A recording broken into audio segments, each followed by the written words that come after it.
Good day everyone. Today we'll be looking at how we can apply the product and chain rule to differentiate logarithms and exponentials. We'll also touch on applying these rules to trigonometric functions as well. Now let's look at the first example. It says y equals ln x e to the x. Now, as you see in the top right corner, notice we have two distinct functions being multiplied.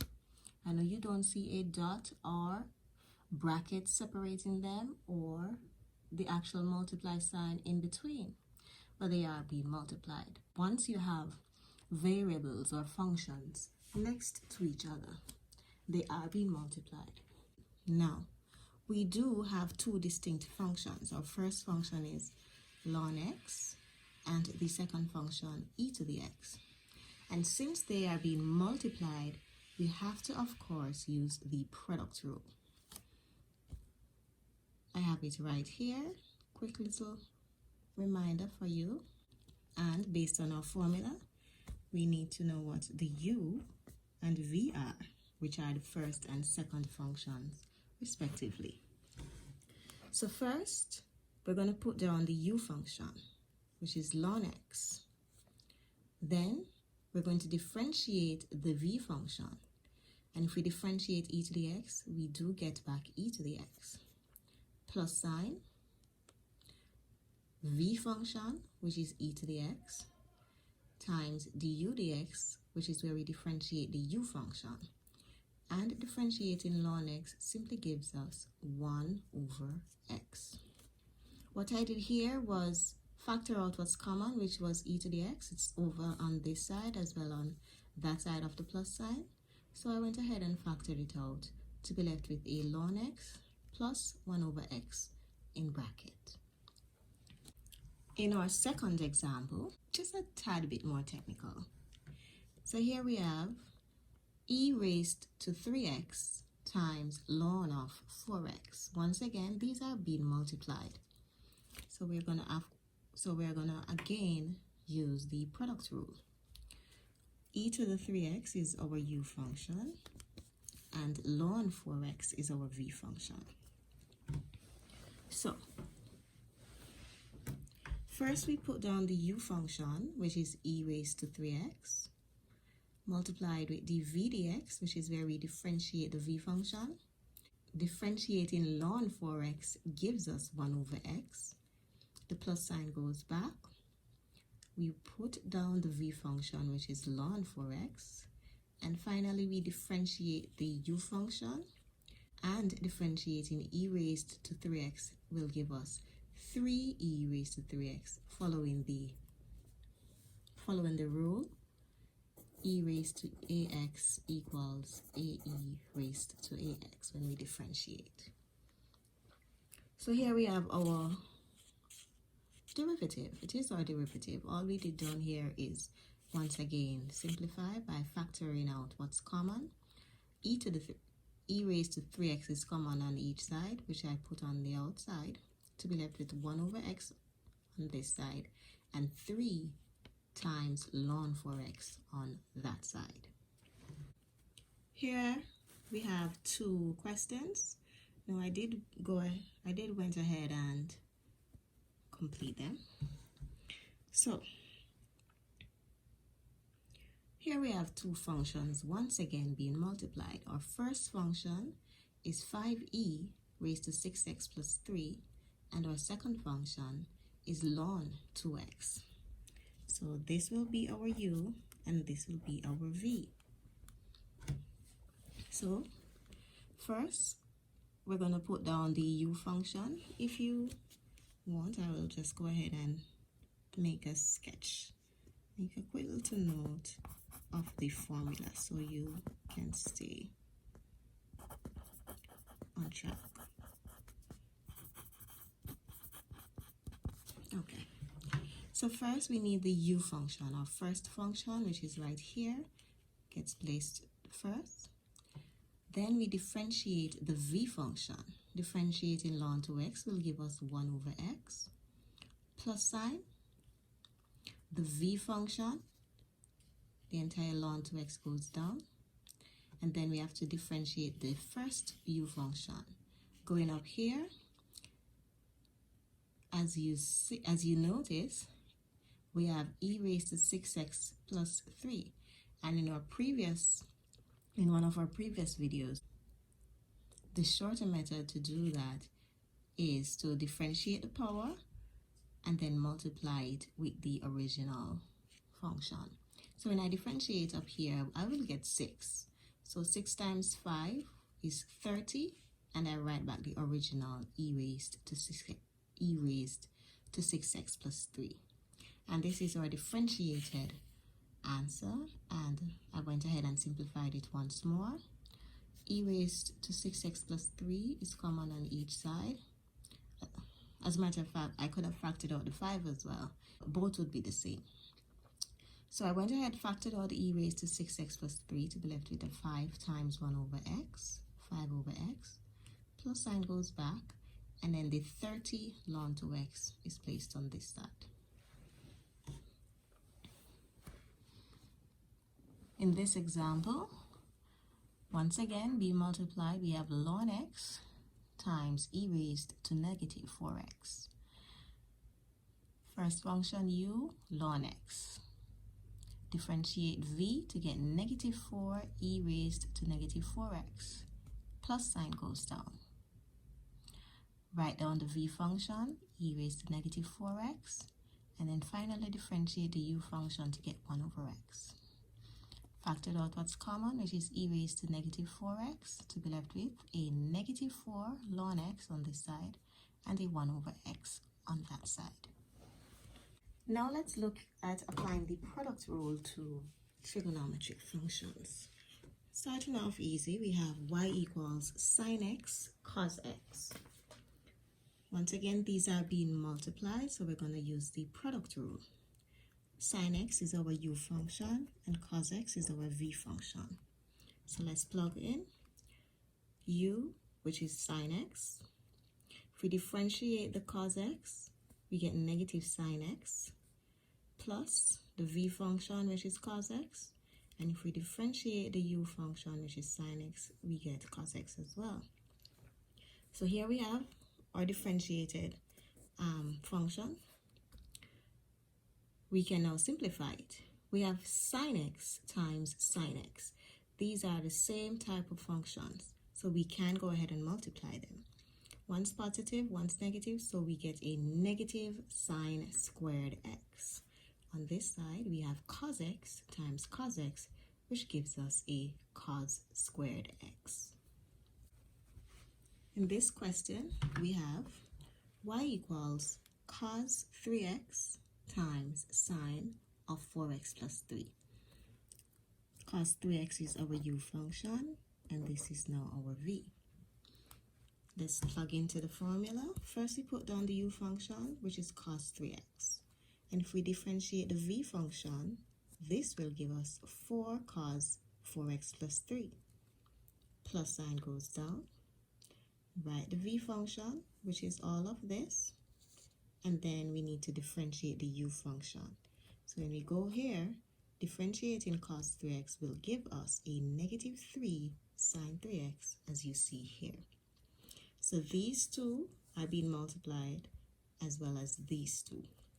So when we simplify, I'm putting the 4 in front, and I'm left with the cos 3x and the cos of 4x plus 3. Over here we have a negative 3, so this plus sign changes. It becomes a negative 3 sine 3x and sine of 4x plus 3. Now it doesn't matter which one of these go first, it will be the same answer. For this question, we have y equals 5 cos x times 4x cubed. Here we have our formula as usual, and we're going to go ahead and plug. That's our u, this is our v. So u, which is 5 cos x, differentiate v to give us 12x squared, plus sign. V, which is our 4x cubed, and if we differentiate the u, we'll get a negative 5 sine x. I simply went ahead and multiplied these coefficients. So 5 times 12 is a 60. So I have a 60x squared times the cos x. Here we have a negative 5 times the 4, which is a negative 20. So I wrote down my negative 20x cubed with my sin x. Now let's look at applying the quotient rule to logarithms and exponentials. So here we have our question. Y equals e raised to 3x all over the ln of 5x. We have two distinct functions being divided, so we will now use the quotient rule. The top function, of course, is u, and the bottom function is v.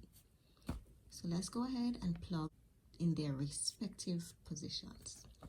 First, we put down v, which is ln 5x. Differentiate u, so we go up to the top.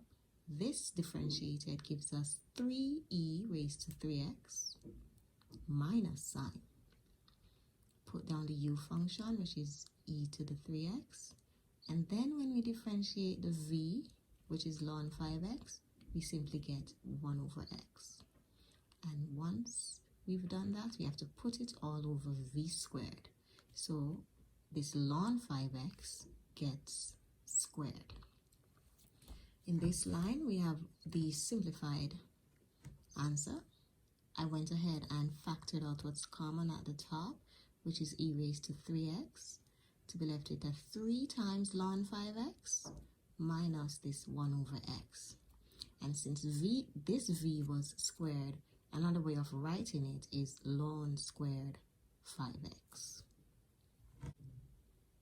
For this example, we have ln x all over e raised to negative 6x. Top function is u, bottom function is v. So we're going to plug in the respective positions once again. First, we put down v, which is e raised to negative 6x. Differentiate the u, that will give us 1 over x minus sine. Write the u function, which is ln x, and then differentiate the v function. This will give us negative 6e raised to negative 6. And it goes over v squared, so we are going to square our v function as you see here. Factored out what's common, which is my e raised to negative 6x, to be left with 1 over x on this side, and a negative 6 times a negative ln x gives us a positive 6 ln x. And here, our v was squared, and once a function is in this format, you simply multiply the powers, and this 2 times negative 6x gives us e raised to negative 12x. I have two questions here for us to try. We have one here with a trig and a exponential, and you will see them like that. So we have y equals sine x over e to the x, top function u, bottom function v. And we're going to plug v, e to the x, du dx, cos x, minus sine, u function, sine x, and differentiate the v, will give us back e to the x. Goes all over v squared, so we are squaring our e to the x. Factored out what's common on each side, to be left with, which is e to the x, to be left with a cos x minus a sin x in bracket. And when we square this, it's simply e raised to 2x. Now we can do that. Now as you see here, I went ahead and I cancelled, because the e to the x that we factored out here can be cancelled with 1 of the e to the x that's down below. So 1 from there gets cancelled with 1 down here. So all we have left at the denominator is just e to the x. So now our answer is going to be read as cos x minus sin x over e raised to the x. For this question, 4e raised to 2x over ln 2x. I didn't write the formula here, so let's use this one as reference. V, bottom function, which is ln 2x, du dx. If we differentiate this top function, we'll get 2 times 4, 8 e raised to 2x minus sign u function, which is 4e raised to 2x, and then we differentiate the v to simply get 1 over x. And this goes over our ln 2x all squared, as you see there. I factored out e raised to 2x because that's common, to be left with 8 times ln 2x on this side and 4 times 1 over x, which is 4 over x on that side. Here we square our v. Now this should be a ln squared 2x. So ln 2x times ln 2x is ln squared 2x. You can leave it in this form, it's the same thing. Here we are applying the quotient rule to some trig functions. So we have cos x over sin x. Top function is u, bottom is v. First, v, which is sin x, differentiate u to get negative sin x, minus sign u, which is cos x, and differentiate v to get cos x once more. And that goes all over v squared, so we're squaring this sin x below. Simplifying, we have sin x times negative sin x. This side are being multiplied, which gives us a negative squared sin x. And on this side, cos x times cos x is cos squared x, and we put back the minus sign in between. Another way of writing sin x all squared is sin squared x. Now I know you see this sin squared x and this sin squared x and might be wondering, can I cancel those? No, you cannot. We only cancel values when they are being multiplied. These are being subtracted. So even though you see them and they are the same, you only cancel when they are being multiplied. So this right here is your final answer.